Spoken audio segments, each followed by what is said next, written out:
Ganun hapon guys. Sitaw natin, nabansot. Pero maraming bunga. Maraming bunga niyan. Pero hindi yan yung pag-uusapan natin, ano? Itong ating cucumber. Bali, edad ng ating pipino 13 days. Bali pang 4 days na mula nung nag-apply tayo ng abono. Application tayo uli. Ayun na itsura, 13 days. Ito naman yung mga replacement natin, no? Yan na. Kahit pa paano na-appreciate na itsura, medyo malalaki na. Pero kung i-compare natin nung tag-ulan, bansot to. Mas mabilis talaga yung pagbulas ng pipino pagka may ulan, ano? Dahil mag-isang buwan na mahigit na walang ulan guys. Ayan. 13 days. Ganyan pa lang din itsura niya. Actually may balbas na guys. Ayan o.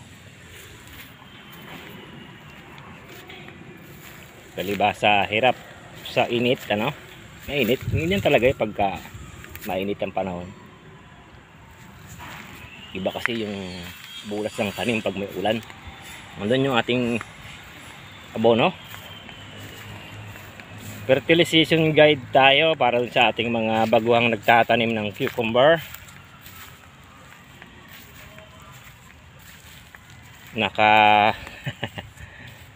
Pan ba? Tawag dito? Nakasunod ba kayo? Yan, mga kasabay natin sa pagtatanim, mga baguhan nating nagtatanim, ano? Beginner's guide. Bali 4th application na ba?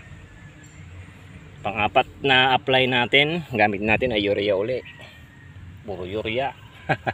Kasi mahina yung paglago. Ay nako. Ang takal natin ganun pa rin guys.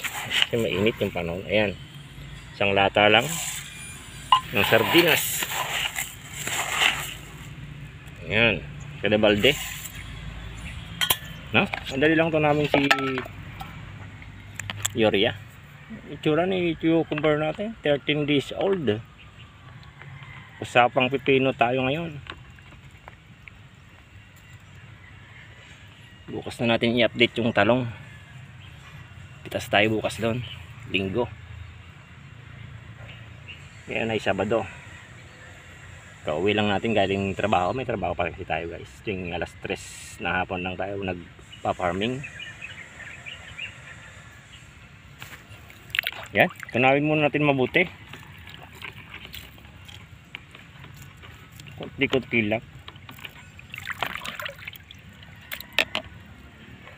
Palagi lang isang lata. Actually 13 days na. Pero ganyan pa itsura, no? Medyo mabagal yung paglaki. Iba kasi talaga yung paglaki ng mga tanim kapag mainit ang panahon. Walang ulan. Ba yung may ulan? May vitamin din kasi yung ulan. Ang pagdilig ay iba na. May lata ito ng Condor, yung lata ng MacArthur. Medyo malaki ito sa sardinas. Ang pagdilig ay isa kada puno na, ano? Kasi malaki na siya. Yan. No? Nakasunod yung ating mga nagtatanim ng pipino. Kasabay natin. Hindi pa tayo gagamit ng 1414 kasi pinapalaki muna natin. Although bagal talaga yung paglago. Yung ayan, ito yung Megasi. Mayroon pa dito sa gitna. Sayang. Para nasa isang area na lang tayo, ano? Yung area kasi natin doon sa pipino hindi pa nadidimulis. Dito muna tayo. Mayroon pa rin maliliit naman. Hindi nagpantay-pantay, no? Ayan, kada ganito lang yung pagdilig. Ito yung part ng Megasi. Yung dati nating variety Megasi, no? Yan itsura. Meron ng galamot. Ayun o. mayroon ng packet na, kaya yung trellis natin ay paspasan na. Mukhang abutin pa tayo. Abutin pa tayo ng ating pipino sa trellis. Punta naman natin yung MacArthur. 3 hilera lang yung MacArthur.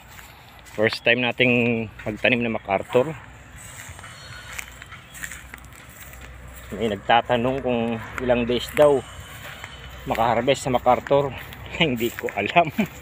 Kasi first time din natin sa MacArthur, ano. Gawa ng condor, pero pag condor mabibilis lang mamunga ang condor. Gawa ng condor. Yan. Yung nasubukan ko ritong condor ay yung Super C. 32 days makaharvest na. Mabilis. Yung paglago ni mga gawa ng condor, mabilis mabilis mag-ani doon, hindi magbunga. Ayan, itsura ni MacArthur. Mayroon pang naiwan, no? MacArthur dito, 3 hilera, 3 row. Tapos dito ay Megacy na. Sa Megacy ang pag-harvest, iwan ko lang kasi tag-araw ngayon, mainit ang panahon. Ayan, itsura. Nung tag-ulan, naka-harvest tayo 37 days. Unang pitas natin sa Megacy. Pero ibang usapan ngayon kasi nga mabagal yung paglago. Yung pag-arangkada ng tanim ay mabagal. Kasi nga mainit. Iba yung ulan na patubig kaysa dun sa irrigation lang. Irrigation dumadaan lang kasi dito. Although flooded naman, basang-basa lahat yan. Kaya lang talaga iba pa rin yung ulan, ano. Kasi may nitro din yung ulan. May daladalang mga nutrients din kasi yung ulan. Kaya ang paglago ay napakaganda kung i-compare natin ngayon, no? Update lang natin tong ating cucumber. Yung ating trellis ay medyo patapos na yung iba. Ayan, mga dulo na lang siguro yung hindi pa yari. Ang ginagawa natin ay pakabukas makapag-spray tayo kasi pipitas tayo talong. Huwag kalimutan yung pag-spray, ano? Tapos patubig muna tayo bukas bago tayo mag-spray. Bali nakatatlong spray na rin ako dito. Mga tanim nyo ba guys? Nag-i-spray ba kayo? Kailangan yung mag-spray, nako, para hindi maantala yung paglaki. Malaking bagay din kasi kapag walang insekto. Naantala rin kasi paglaki ng cucumber kapag maraming insekto. Ayan yung nasa gitna, oh. Yan, oh, puro butas. Kaya panay din yung spray natin. 3 beses na tayo nakapag-spray, pang-4 na bukas. Kasi spray so tayo talong. Namitas muna tayo ng talong bago mag-spray. Sasabay na natin to, no? Pero may iba na malalaki na. Ayan. Ito yung pagitan ng balag natin. Ayan na, oh, malaki na siya. Ganito na dapat kalalaki itong ating cucumber kapag tag-ulan. Dahil tag-araw nga, iba yung paglaki, no? Iba yung pagbulas ni cucumber kapag ganito, ano? Yung nitrogen gamit natin, urea, mula una hanggang ngayon na pang-4 nating application, nitrogen pa rin. Tapos isang lata na ng sardinas yung pandilig natin, madami na, no? Dinagdagan na natin, unlike nung una na 2 puno yung nadidiligan na isang lata, no? Yan yung update natin dito sa ating cucumber na variety ay 2. Titignan natin kung sino yung mas maganda magbunga, si MacArthur ba o si Megacy. Kasi trusted na natin si Megacy. Grabe magbunga yan, malaki, mabigat. Pero sabi naman ng kasama nating nagpa-farm ng MacArthur, maganda rin daw, green na green yung bunga. Kaya makikita natin, baka makaulit natin kapag maganda, no? Saka yung hindi lang naman kasi yung ganda ng bunga, yung tagal ng buhay, yung harbisan. Ang Megacy kasi nakaka-harvest tayo dito na hanggang 15 pitas. I don't know lang doon sa MacArthur, first time sa MacArthur. Ay nako, no? Gamit natin nitrogen pa rin.